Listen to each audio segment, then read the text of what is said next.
Friends, यहाँ पे हम एक नया टॉपिक डिस्कस करते हैं, resolution of vector in 2D।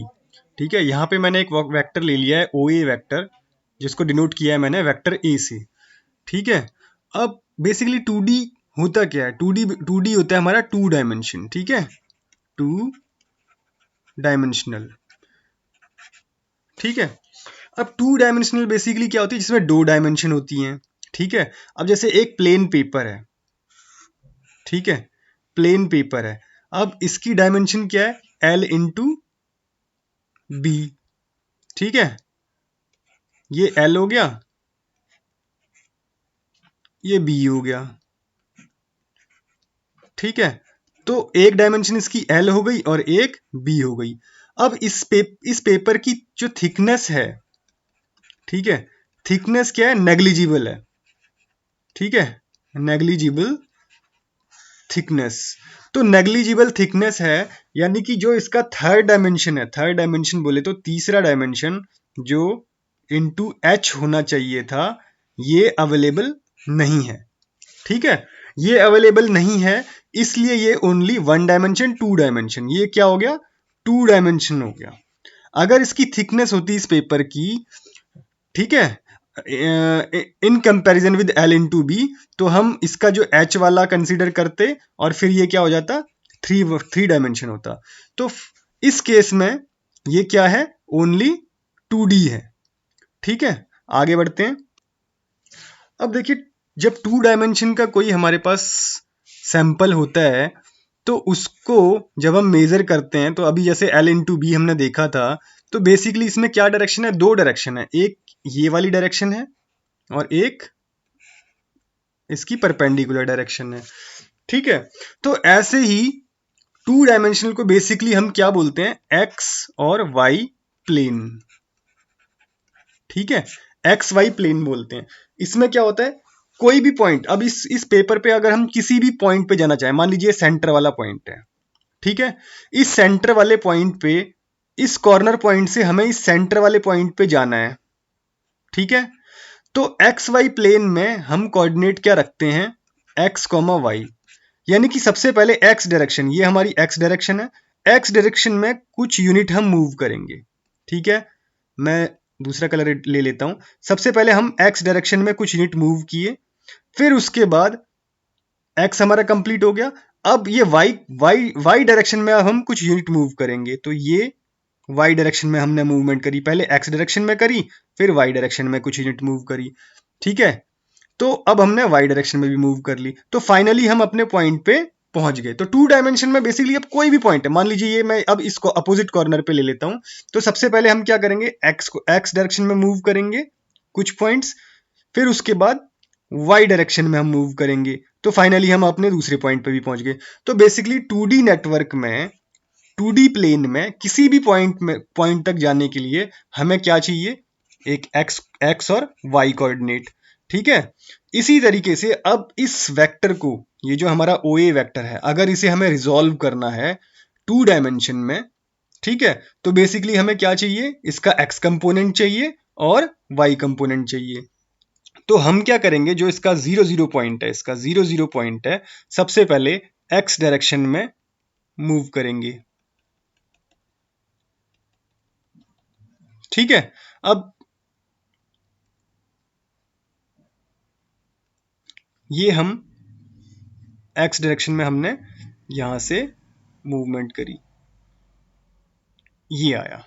ठीक है, अब इसके बाद अपने फाइनल ए पॉइंट पे जाने के लिए अब हमें किस किस डायरेक्शन में मूव करना है?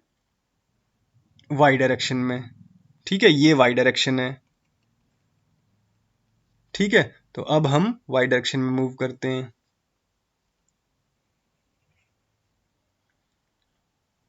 ये हमने रिजॉल्व कर दिया। सपोज कीजिए ये जो पॉइंट है जहां से इसने वाई डायरेक्शन में मूव करना शुरू किया था, वो हो गया बी पॉइंट।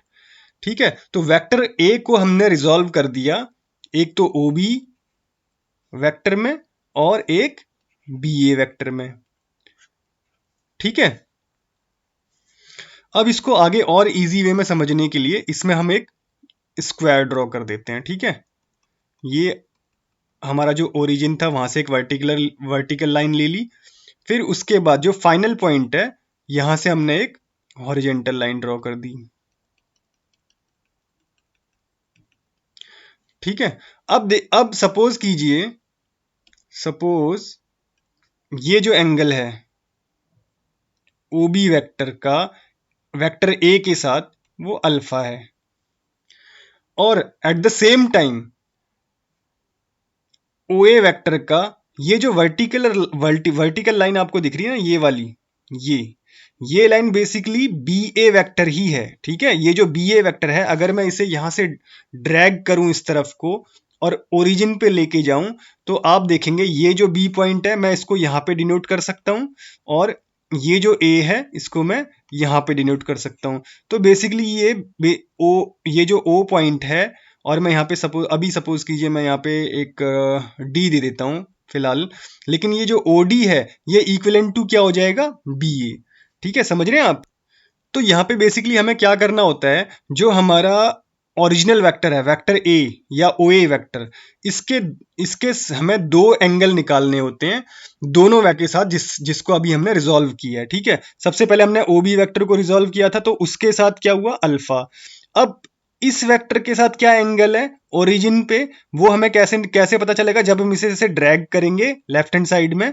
ठीक है, ये हमने ड्रैग किया, तो ये यहां पे जो एंगल मिला ये मिला बीटा। तो ये जो बीटा एंगल है ये बेसिकली किसके साथ है, बी ए वेक्टर के साथ। अब लॉ के अकॉर्डिंग ये अगर बीटा एंगल है तो डेफिनेटली ये भी बीटा होगा। ठीक है, तो यहां से मैं वेक्टर ए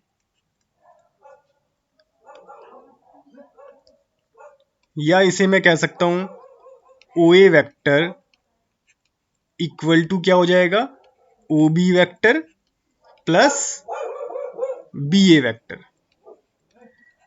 ठीक है ना, ये जो सेंटर वाला ओ ए वेक्टर है ये किसके सम के इक्वल हो जाएगा, ओ बी वेक्टर ये वाला प्लस बी ए वेक्टर ये वाला, इन दोनों का सम ए वेक्टर हो जाएगा। ठीक है, तो यहां पर ओ बी वेक्टर को हम क्या लिख सकते हैं, ए कॉस अल्फा। अब ये कैसे आया ये भी समझते हैं। मैं यहां से ना ओ ए बी ट्रायंगल उठाता हूं। ठीक है, ये ट्रायंगल मैंने उठाया ओ ए बी। ठीक है, ये आपका 90 डिग्री है। ठीक है, यहां पे मेरा अल्फा है। ठीक है, अब आपको ट्रायंगल लॉ पता है, ये आपका क्या होता है, O B divide by O A क्या होता है, cos alpha. O B divide by O A क्या होता है, कॉस अल्फा। ठीक है, तो यहां पे हमारा ओ ए क्या है, ए। ठीक है, तो अब ओ ए जब ए है तो O B divide by A equal to cos alpha. तो फाइनली क्या हो गया, finally O B equal to क्या आ गया, ए कॉस अल्फा। ठीक है, और यही ओ बी को मैंने ए कॉस अल्फा यहां पे रिप्रेजेंट कर दिया। ठीक है, समझ गए यहां पे? अब मैं बी ए को क्या लिख सकता हूं, बी ए को लिख सकता हूं ए कॉस बीटा।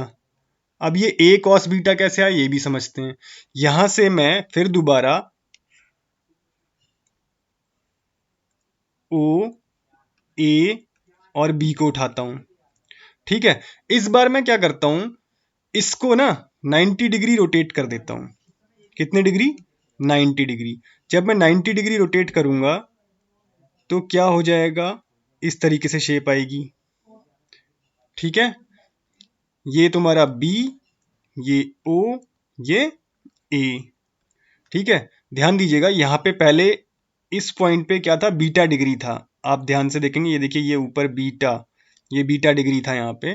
अब ये एक ए वाले कॉर्नर पे बीटा डिग्री था, अब मैं ये बीटा डिग्री क्योंकि 90 डिग्री मैंने रोटेट कर दिया है तो बीटा यहाँ पे आ गया। ठीक है, तो यहां से आप कॉस बीटा देखिए, कॉस बीटा क्या होगा, equal to B A upon में ओ ए। अब ओ ए आपका कितना है, ओ ए आपका ए है। ठीक है, तो यहां पे क्या हो जाएगा, बी ए अपॉन में ए। तो फाइनली यहां से ए की वैल्यू क्या आ गई,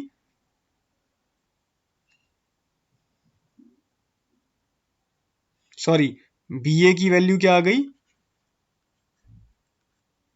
ए कॉस बीटा, ठीक है। और यही बी ए की वैल्यू ए कॉस बीटा मैंने यहां पे लिखी है, ठीक है। तो मैंने ओ ए वेक्टर को कैसे रिजॉल्व कर दिया, ए कॉस अल्फा प्लस ए कॉस बीटा, ठीक है। इस इक्वेशन में आपका ए कॉस अल्फा एक्स कंपोनेंट है, ठीक है, और ए कॉस बीटा क्या है, वाई कंपोनेंट, ठीक है। अब इनमें ना डायरेक्शन देखने के लिए या डायरेक्शन देने के लिए हम क्या करते हैं, इन पे वेक्टर लगा देते हैं, ठीक है, ओ ए वेक्टर। अब ये जो ए कॉस अल्फा है, अब इसमें डायरेक्शन देने के लिए अब एक हम यूनिट वेक्टर लगा देते हैं। बेसिकली क्या होता है, जो हमारा एक्स वाई प्लेन जो होता है, जैसे ये एक्स एक्सिस है, ये वाई एक्सिस है, तो एक्स एक्सिस की तरफ को यूनिट वेक्टर हम जनरली आई दिखाते हैं और वाई एक्सिस में हम जे दिखाते हैं, ठीक है। तो मैं ऐसा करता हूं इसमें डायरेक्शन देने के लिए, यहां पे आई वेक्टर प्लस ए कॉस बीटा जे वेक्टर डायरेक्शन, ठीक है। तो यहां से हमें ओ ए वेक्टर को हमने दो पार्ट में डिवाइड कर दिया, रिजॉल्व कर दिया टू डायमेंशन में, A cos alpha unit vector I direction I और A cos beta direction J vector, ठीक है।